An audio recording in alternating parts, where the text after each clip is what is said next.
Baik, selamat bergabung semuanya. Salam multidisiplin, unggul dan transformatif. Selamat datang di podcast Sekolah Pasca Sarjana Universitas Negeri Malang. Saya Slamet Arifin, dan pada kesempatan podcast kali ini kita akan membahas topik yang sangat menarik, yaitu kolaborasi multidisiplin dalam penguatan Tridharma perguruan tinggi, di mana di sini kita akan mengeksplorasi bersama, kemudian berbagi perspektif sehingga nanti bisa menambah wawasan bersama. Dan pada kesempatan kali ini di podcast Sekolah Pasca Sarjana sudah bergabung bersama kita Bapak Rektor Universitas Negeri Malang, Profesor Dr. Haryono MPD. Terima kasih Profesor sudah berkenan untuk bergabung bersama kami. Tentu ini sebuah kesempatan yang sangat berharga, dan di sela-sela kesibukan beliau sudah menyempatkan waktu untuk datang di podcast kita kali ini. Di bawah kepemimpinan beliau, Universitas Negeri Malang terus bertransformasi, mengambil langkah-langkah strategis dalam rangka mendukung UM sebagai World Class University Ranking, di mana harapannya tidak hanya unggul di tingkat nasional saja, tapi juga bisa berbicara di tingkat dunia dan tingkat global seperti itu. Nah, kemudian saya teringat kalau sekarang ini kita punya tagline sehat, bahagia, prestasi mendunia, seperti itu. Nah, mudah-mudahan bisa terwujud. Nah, kali ini Bapak Rektor akan berdiskusi di podcast ini berkaitan dengan kolaborasi multidisiplin dalam penguatan Tridharma perguruan tinggi, dan ini memang menjadi topik yang cukup penting ya, di mana kolaborasi itu seharusnya tidak hanya dalam satu bidang ilmu saja, tetapi bisa dilaksanakan secara multidisiplin. Nah, Pak Rektor, saat ini kolaborasi lintas disiplin ini menjadi semakin penting dalam menghasilkan inovasi-inovasi dan mampu menjawab tantangan zaman. Kita yakin bersama bahwa pendekatan multidisiplin itu dapat menjadi solusi kreatif dan relevan dengan kebutuhan di masyarakat. Nah, saya ingin meminta pendapat dari Pak Profesor menyikapi hal tersebut. Kira-kira strategi UM ini dalam mendorong kolaborasi lintas disiplin ilmu supaya dapat menghasilkan solusi seperti hasil-hasil riset ataupun produk-produk riset yang bisa diimplementasikan di masyarakat, itu seperti apa, Prof? Ya, terima kasih. Jadi saya jadi teringat oleh sejarah ilmu pengetahuan. Kenapa ilmu pengetahuan menjadi terspesialisasi, dan dalam spesialisasi yang makin mengecil itu kadang-kadang lupa yang besar. Karena kita tahu bahwa ilmu pengetahuan dulu adalah bagian dari filsafat, sehingga kalau kita lihat apakah itu Socrates, apa itu Plato, bahkan tokoh-tokoh Leonardo da Vinci dan sebagainya, itu memiliki keahlian yang sangat beragam karena ilmu belum mengalami spesialisasi.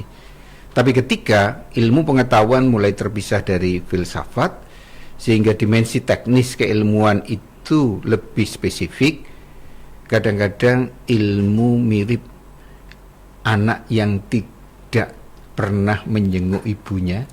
Akibatnya dia mengalami kesulitan ketika ditanya sesuatu di luar dirinya, yang dalam bahasa Jawa barangkali mirip orang kepaten obor, jadi sudah kehilangan identitas. Dan ini pernah diungkap di tahun 80-an oleh Rektor Universitas Gadjah Mada, ahli antropologi, khususnya antropologi Ragawi, yaitu Bapak T. Yakob, yang risau dengan perkembangan ilmu-ilmu yang mutakhir di tahun 80-an termasuk di Indonesia, yaitu orang yang ahli ekonomi tidak tahu politik, orang yang ahli matematika tidak tahu ekonomi, dan sebaliknya orang psikologi juga tidak tahu kedokteran dan seterusnya. Sehingga kesannya beliau membuat istilah apa yang disebut dengan fak idiot, yaitu yang saya ketahui hanya di fak saya. Kalau saya orang sejarah, jangan tanya ekonomi, jangan tanya psikologi. Kalau saya orang matematika, jangan. Sehingga akibatnya ilmuwan cenderung seperti bermata kuda. Dampaknya apa? Dampaknya adalah kita justru yang sudah dijuluki sejak ribuan tahun yang lalu sebagai Homo sapien, orang yang bijak menjadi tidak bijak. Karena kita terlalu fanatik dan sempit, bahkan dalam istilah-istilah keilmuan seringkali mengalami insularity mentality, jadi mental yang tertutup, artinya yang picik, susah untuk menerima pendapat dari orang lain. Padahal kita, dan kebetulan sejak tahun 2016 kita sudah mulai mencoba merenungkan itu, sehingga di Universitas Negeri Malang memunculkan apa yang kita sebut dengan kurikulum berbasis kehidupan. Karena kehidupan itu tidak bisa dipahami dalam satu dimensi, antara dimensi yang satu dengan dimensi yang lain selalu terpengaruh. Demikian pula realitas, termasuk dalam penelitian, kita tidak boleh menganut pandangan monokausalitas yang tertutup, sehingga sebuah peristiwa itu penyebabnya tunggal. Karena sebuah peristiwa itu penyebabnya bisa sangat beragam, dan dia juga bisa menimbulkan akibat yang beragam. Nah, dari sinilah dibutuhkan dua hal. Yang pertama adalah adanya perjumpaan, sehingga kampus itu harus menjadi ruang perjumpaan, tidak hanya perjumpaan antara dosen dengan mahasiswa, tapi juga perjumpaan dosen dengan berbagai keahlian masing-masing. Sehingga dari perjumpaan itulah orang-orang yang berpengetahuan bisa melihat sesuatunya secara lebih holistik, dan inilah yang kemudian memunculkan pendekatan yang multidisiplin. Sehingga pengembangan pendekatan multidisiplin ini bisa meningkat ketika ini bisa interdisipliner, dan ketika sudah interdisipliner bisa menjadi transdisipliner. Sehingga harapannya adalah seperti analog yang kita lakukan. Kenapa kita tidak mudah kaget dan cepat adaptif? Karena kita bisa melihat realitas yang berbeda bukan sebagai sebuah ancaman, tapi sebagai sebuah peluang bagaimana kita mengakomodasi sesuatu yang berbeda itu tanpa meninggalkan eksistensi dari diri kita sendiri. Karena sebagaimana baik dalam ilmu sosial, ilmu alam, bahkan di dalam filsafat, realitas itu tidak ada yang statis. Realitas selalu bersifat dinamis, sehingga semuanya mengalami perubahan. Nah, ironisnya banyak kolega kita, mahasiswa kita yang ngopinya kurang jauh, nah itu umumnya justru susah untuk diajak berubah. Sehingga mengubah cara berpikir, mengubah perspektif yang lebih luas dan mendalam, ini menjadi tuntutan dan keniscayaan kita sendiri. Dan inilah yang barangkali tanggung jawab perguruan tinggi ke depan, termasuk UM, agar bisa menjadikan dirinya lebih otonom. Itu kita harus melihat otonomi bukan isolasi. Ini yang seringkali terjadi, bahwa seolah-olah ketika kita sudah memiliki independensi di dalam bidang keilmuan kita, independensi itu tidak bisa dilihat sebagai sebuah realitas kemampuan yang tertutup. Karena kita sebagai manusia bukan sosok yang sudah jadi, statis. Sehingga di dalam beberapa kajian itu disebutkan, manusia adalah proses untuk menjadi. Jadi human itu is being, bukan have. Nah, dalam konteks yang semacam ini pertanyaan bagi kita, kalau kita sudah puas dengan apa yang sudah kita miliki, ya kita tidak akan mungkin tumbuh berkembang. Sehingga dalam dunia pendidikan, disruptive learning dan seterusnya itu akan meninggalkan kita makin ke belakang saat kita tidak berani melakukan perubahan.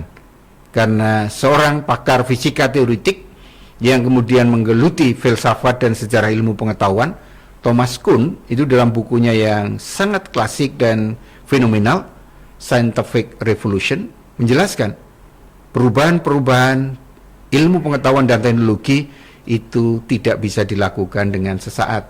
Dia bisa membuktikan bahwa revolusi Ptolemeus ke Kopernikus itu membutuhkan waktu berapa tapat. Dengan pula revolusi ilmu pengetahuan, revolusi industri itu juga memerlukan waktu yang cukup lama. Nah, ini akan menyadarkan teman-teman yang selama ini mengkaji konsep revolusi, khususnya dari teman-teman ilmu sosial, revolusi adalah perubahan yang cepat. Nah, ternyata revolusi ilmu pengetahuan, revolusi industri nggak berjalan cepat. Maka apa? Dalam cara berpikirnya, bukan aspek atau dimensi waktunya, tapi yang berubah itu apa? Yang berubah adalah sesuatu yang sangat mendasar. Nah, inilah yang barangkali akan memperluas kita semua, bahwa perspektif kita harus berani untuk melakukan perubahan. Bahkan kita bisa belajar dari filsuf klasik Plato yang 2-3 abad sebelum Masehi sudah mengatakan dan mengajak kita sebagai orang yang terdidik, kita tidak boleh menerima realitas maupun pengetahuan, bahkan keyakinan kita secara apa adanya atau given. Karena oleh dia, kalau kita semacam itu namanya doxa. Dan doxa itu adalah realitas yang sudah kita terima, tidak dipertanyakan, ciri dari orang-orang yang tidak senang berpikir. Sehingga saya jadi teringat bukunya De Bono tentang revolusi berpikir. Itu yang menarik, bahwa satu-satunya makhluk hidup yang diberi akal oleh Tuhan hanya manusia, tapi tidak lebih dari 15% yang mau berpikir, yang lainnya mikir-mikir, yaitu alias ikut-ikutan, jadi merubah untuk berpikir. Makanya kemudian yang betul-betul berpikir, dalam bukunya De Bono itu kalau nggak salah sekitar 20 tahun yang lalu saya bacanya, itu antara lain adalah yang benar berpikir hanya 5%. Maka di mana-mana kecenderungan kelompok kreatif atau yang menjadi pelopor inovator atau kelompok-kelompok yang berani menanggung risiko umumnya adalah kelompok kecil, yang lain adalah menjadi follower. Nah, kita ingin warga UM bukan pengekor, tapi adalah pelopor di dalam membangun peradaban ilmu pengetahuan maupun peradaban kemanusiaan. Baik, terima kasih Profesor. Jadi tadi sangat menarik ya, bahwa cara berpikir yang fuck idiot ya tadi istilahnya seperti itu, di mana orang memiliki sudut pandang yang satu arah seperti memakai kacamata kuda. Memang ini sangat berbahaya ya. Kan kalau sudah dipakai kacamata kuda, jalan lurus ketemu tembok ya sudah, tidak bisa mencari jalan lain seperti itu. Dan itu memang perlu dihindari, dan kolaborasi multidisiplin untuk membuka wawasan menjadi lebih luas lagi itu memang sangat diharapkan bisa terjadi seperti itu ya Prof. Dan apabila kolaborasi multidisiplin ini bisa diwujudkan di dalam lingkungan akademik, terutama di UM ini, tentu hasil-hasil karya-karya riset yang diperoleh dan juga produk-produk hasil penelitiannya juga akan menjadi suatu yang lebih bermakna juga dan bisa diterapkan di masyarakat secara lebih luas. Dan tadi juga menarik ya terkait dengan perubahan. Nah, ini saya teringat salah satu kata-kata mutiara di bukunya Michael Fullan, itu kalau tidak salah dalam bahasa Indonesia kalau kita terjemahkan itu ya, segala sesuatu itu pasti berubah, dan entah saat ini, entah ke depan, atau entah kapanpun. Dan masyarakat yang statis itu pasti akan tergusur seperti itu. Jadi kalau kita tidak mau menerima perubahan dan kita tidak berusaha untuk berubah, ya kita yang akan tersisih seperti itu ya Prof. Seperti itu.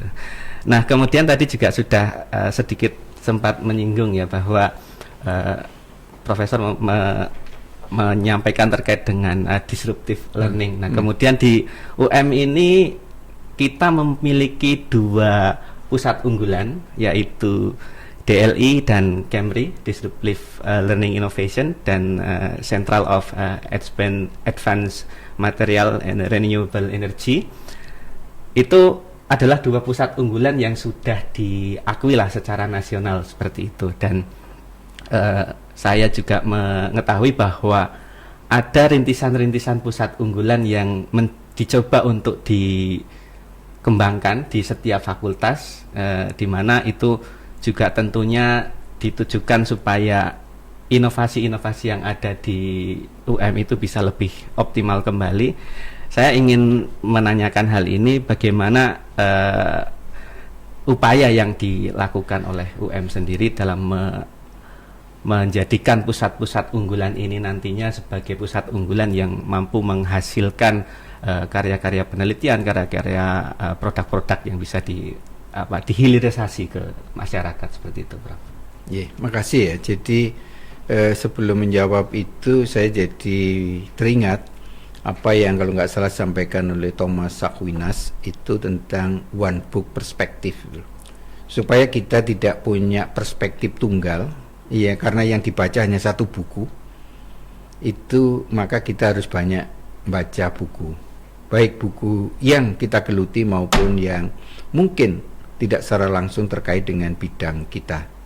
Sehingga ketika para pendiri bangsa hingga presiden terpilih bicara tentang kedaulatan bangsa yang harus terus diperjuangkan, tidak mungkin itu hanya diselesaikan oleh ilmu alam saja, atau agama saja, atau ilmu sosial saja, dan seterusnya. Karena ilmu sosial harapannya bisa menjaga tentang modal sosial, yaitu memanfaatkan keberagaman yang ada di Indonesia itu dengan toleransi dan empati sesama anak bangsa. Tetapi itu saja tidak cukup, karena kalau kita tidak menguasai iptek, dan itu umumnya berbasis pada ilmu-ilmu pengetahuan alam, maka kita juga tidak akan mengalami kemajuan. Nah, kalau dalam konteks yang semacam itulah PUI, Pusat Unggulan Iptek, itu menjadi sangat relevan, termasuk KEMBRI, yaitu pusat energi yang terbarukan yang dikembangkan oleh teman-teman. Alhamdulillah beberapa produk teman-teman juga sudah diakui, sehingga beberapa pemerintah daerah termasuk Kementerian PUPR itu mulai tahun yang lalu sudah melakukan kontrak dengan kita, dan hasilnya sudah dipasang di beberapa pelabuhan, sehingga energi yang berbasis air, energi yang berbasis sinar matahari, solar cell itu, hingga energi yang berbasis angin bisa dipadukan oleh teman-teman, sehingga saat pelabuhan di situ mendung, tidak ada sinar matahari, teman-teman bisa menggunakan angin, dan ketika anginnya itu tidak besar, teman-teman bisa menggunakan gelombang laut itu sebagai pusat energi. Nah, ini menunjukkan kepada kita bahwa orang yang ahli di bidang perairan, orang yang ahli di bidang sinar matahari, orang yang ahli di bidang teknologi yang lain itu bisa berkembang. Dan alhamdulillah kemarin kita juga sudah menerima dosen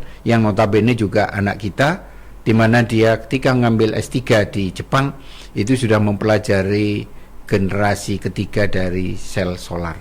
Ini yang akan memperkuat kita semua. Dinya pula yang di PUI DLI, yaitu Disruptive Learning Innovation, ini yang terus kita dorong bagaimana proses pembelajaran di UM makin meningkat, tidak hanya berangkat pada teknisnya. Makanya saya juga berharap nanti teman-teman kolega kita khususnya di Pasca itu tesis dan disertasinya tidak hanya bicara tentang media, tentang metode, tapi juga jangan lupa medianya bagus, tapi kalau dia tidak menguasai substansinya, maka dia juga akan kesulitan untuk meyakinkan kepada subjek didik, yaitu peserta didiknya, mengembangkan keilmuannya itu dengan baik. Sehingga pendidikan bukan sekedar transformasi ilmu pengetahuan, tapi yang lebih prinsip pendidikan adalah bagaimana memanusiakan manusia, yang dalam bahasa yang lebih sederhana, pengetahuannya itu bisa diperoleh kalau dia memiliki kapasitas belajar. Sehingga di kurikulum kita, kurikulum berbasis kehidupan, penekanan pada learning capacity, kapasitas belajar, itu yang kita tonjolkan. Sehingga proses-proses pembelajaran harus diutamakan dengan dialog, dan melalui dialog itulah akan muncul pertanyaan, dari pertanyaan itulah akan muncul beberapa kajian-kajian yang lebih menarik. Apakah itu akan diselesaikan dengan berbagai pendekatan, apakah itu by project, ataupun berbasis masalah dan sebagainya. Tapi yang jelas, baik yang berbasis project maupun berbasis masalah tidak akan jadi masalah sebelum dipertanyakan. Nah, makanya justru disinilah pendidikan jangan hanya mencari jawaban sebelum bisa merumuskan pertanyaan. Karena dengan merumuskan pertanyaan yang baik, sebenarnya separuh dari pendidikan itu sudah terselesaikan. Nah, ini yang permasalahannya, kita ada kecenderungan belum membiasakan anak didik kita, mahasiswa kita untuk berani bertanya dan merumuskan pertanyaan. Karena seorang filsuf klasik, Sokrates, itu menyatakan bahwa dengan pertanyaan seseorang akan diajak untuk berpikir, dan ketika dia diajak berpikir, dia berani menggugat apa yang sudah dimilikinya, sehingga melalui pertanyaan-pertanyaan itulah dia tidak hanya tahu sesuatu yang ada di luar dirinya, tapi juga tahu apa yang ada di dalam dirinya, sehingga eksplorasi tentang alam itu akan diimbangi juga dengan eksplorasi diri, sehingga dialog antara diri dan realitas itu selalu berkembang, dan dari sanalah orang akan bisa berpeluang tumbuh kembang menjadi manusia yang lebih bijak. Baik, terima kasih Prof. Ini saya jadi teringat tadi terkait dengan kemampuan bertanya ya, seperti itu. Jadi dulu waktu saya masih kuliah itu sempat dosen itu bertanya, menurut kalian profesor yang sebenarnya itu seperti apa sih? Kami itu menjawabnya macam-macam lah. Ada ya pokoknya pinter seperti ini, rambut putih dan sebagainya. Kemudian dari dosen kami itu kemudian memunculkan jawaban yang kami sungguh tidak terduga. Jawaban kata beliau itu, profesor sebenarnya itu anak kecil. Kenapa anak kecil? Karena anak kecil itu suka bertanya. Apa-apa ditanyakan. Misalnya kadang-kadang kan kalau kita menemukan itu ada anak yang tanya misalnya, ini apa?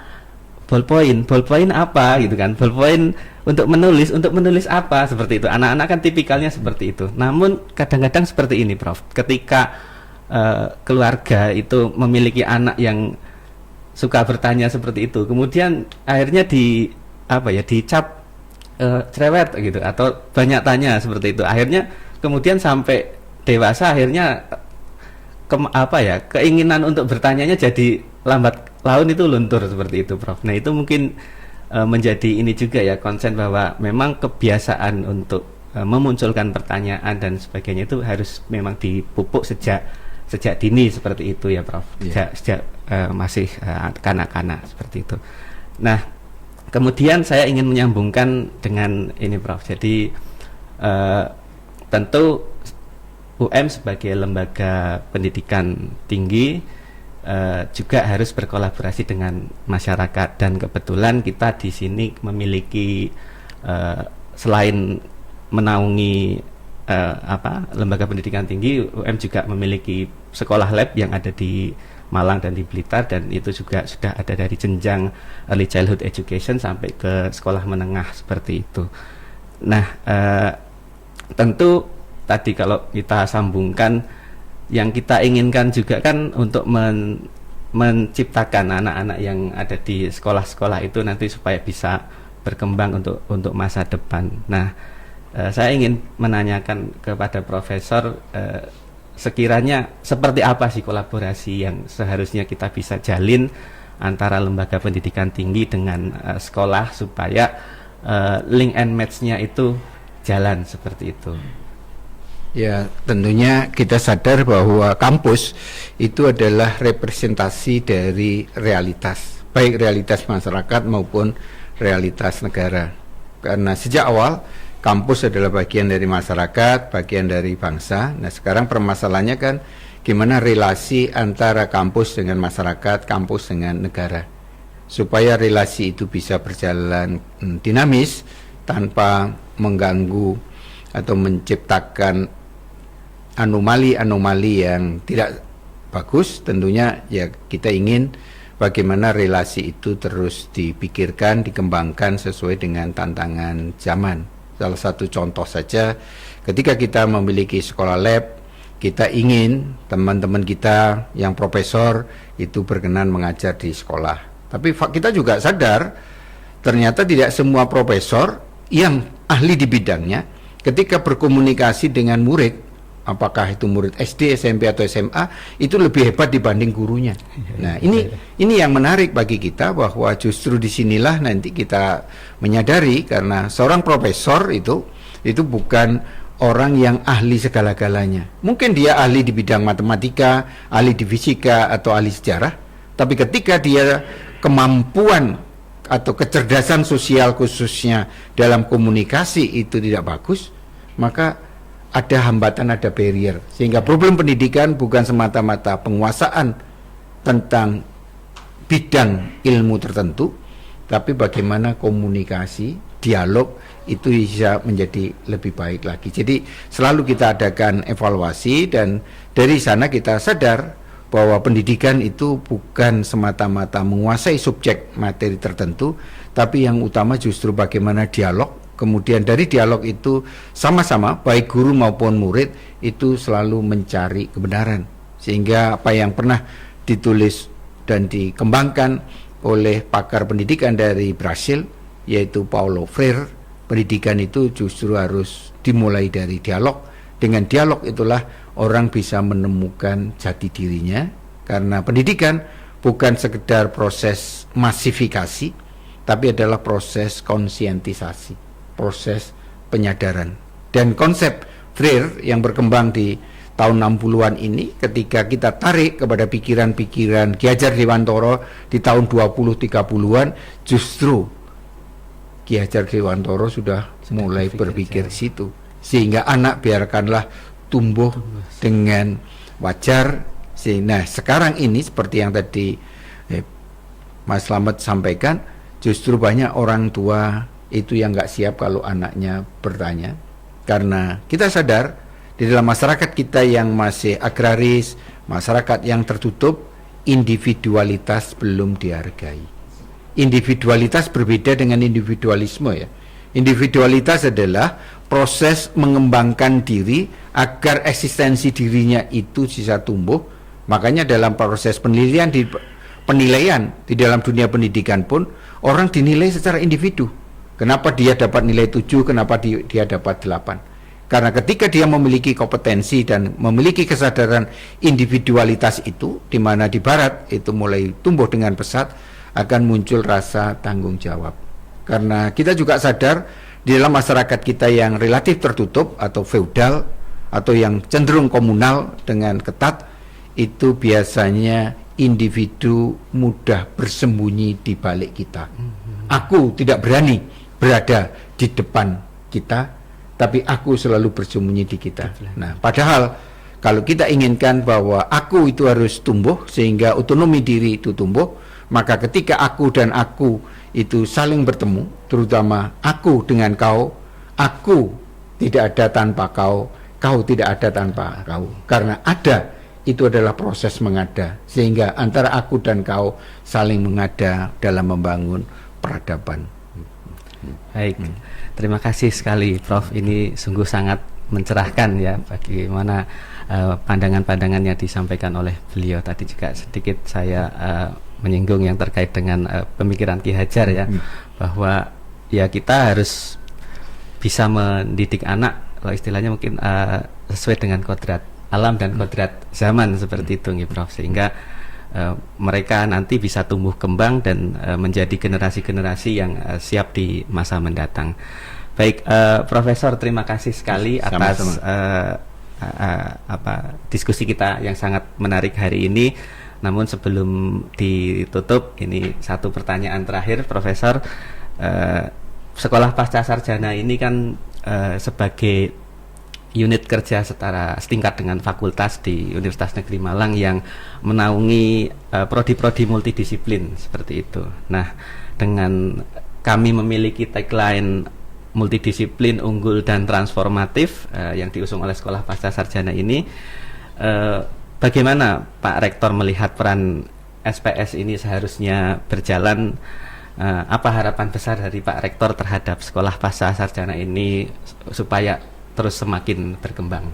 Ya, kami ucapkan terima kasih bahwa teman-teman di Sekolah Pasca Sarjana UM terus berupaya untuk mengembangkan diri dan mendinamisir potensi yang dimiliki secara maksimal. Kami berharap bahwa sekolah pasca sarjana tidak hanya menjadi simbol dan gengsi intelektual, tapi juga benar-benar bisa menjadi sumber dan tempat untuk berkreasi baik pada dosen, mahasiswa, tendik tentang dunia ilmu pengetahuan termasuk ilmu pendidikan, sehingga temuan-temuan baru, metode-metode pembelajaran yang baru hingga konsep-konsep yang baru itu tumbuh secara teoritik tapi juga bisa berdampak secara signifikan terhadap peradaban, sehingga riset dan pengabdiannya tidak berhenti di dalam ruang-ruang kelas tetapi juga bisa menembus batas-batas kelas. Bahkan kami berharap rekan-rekan kolega kami yang jadi dosen di sekolah pascasarjana dan mahasiswa yang kuliah di pascasarjana UM tidak hanya punya cita-cita sebagai guru kelas atau dosen kelas, tapi harapan kami teman-teman ke depan bisa menjadi guru bangsa dan guru peradaban dunia. Dari UM kita berubah, dan perubahan itu menuju positif, membangun peradaban bangsa dan dunia yang lebih baik. Terima kasih. Terima kasih sekali. Baik, Bapak Ibu, saudara sekalian, demikianlah tadi diskusi kita bersama Pak Rektor. Tentu yang terakhir ingin saya sampaikan bahwa tadi sekolah pasca sarjana itu jangan sampai hanya menjadi gengsi akademik semata. Jadi istilah kerennya mungkin it's more than just a degree ya. Jadi bukan hanya sekedar gelar semata, tetapi pasca sarjana bisa memberikan sesuatu yang lebih luas lagi dan berdaya dampak luas kepada masyarakat melalui produk hasil penelitian dan pengabdian yang mampu memberikan manfaat bagi masyarakat luas. Sekali lagi kami ucapkan terima kasih kepada Pak Rektor telah berkenan untuk hadir dan berdiskusi di dalam podcast Sekolah Pasca Sarjana ini. Mudah-mudahan apa yang telah disampaikan tadi menjadi manfaat bagi kita bersama dan bisa menjadi pencerahan. Sekali lagi terima kasih Profesor atas kehadirannya. Untuk Bapak Ibu pendengar dan hadirin sekalian, terima kasih telah mengikuti episode kita kali ini. Jangan lupa untuk tetap mengikuti episode selanjutnya dari podcast Sekolah Pasca Sarjana, di mana tentu kita akan senantiasa melakukan atau mendiskusikan topik-topik khususnya mungkin di bidang pendidikan yang bisa menjadi pencerahan tidak hanya bagi sivitas akademika di Universitas Negeri Malang, tetapi juga bisa menjadi pencerahan bagi masyarakat luas. Terima kasih. Tapi sebelum ditutup boleh ya? Boleh, barangkali boleh. Dari kesimpulan Pak Slamet tadi saya kok tertarik, gimana kalau podcast ini juga bisa segera dikelola secara profesional dan melayani publik, sehingga orang belajar matematika, belajar fisika, belajar sejarah, hingga pembelajaran dan metode pembelajaran yang menyenangkan, hingga apa yang seringkali disebut pembelajaran yang mendorong orang suka berpikir tingkat tinggi, hingga proses belajar yang mendalam, itu UM melalui podcast Sekolah Pasca Sarjananya bisa menjadi salah satu referensi di Indonesia dan dunia ke depan. Itu harapan saya. Baik, terima kasih sekali Profesor atas masukan yang telah diberikan. Tentu ini menjadi semangat bagi kami di Sekolah Pasca Sarjana untuk terus mengembangkan podcast ini supaya menjadi lebih baik dan bisa memberikan atau menyebarluaskan topik-topik yang bermanfaat bagi masyarakat. Terima kasih sekali lagi Pak Rektor atas kehadirannya di sini. Sampai di sini kita pada penghujung kegiatan podcast kita pada sore hari ini. Sekali lagi terima kasih Bapak Ibu para hadirin dan pendengar sekalian, dan sampai jumpa lagi pada episode-episode berikutnya di podcast Sekolah Pasca Sarjana. Sekolah Pasca Sarjana multidisiplin, unggul dan transformatif.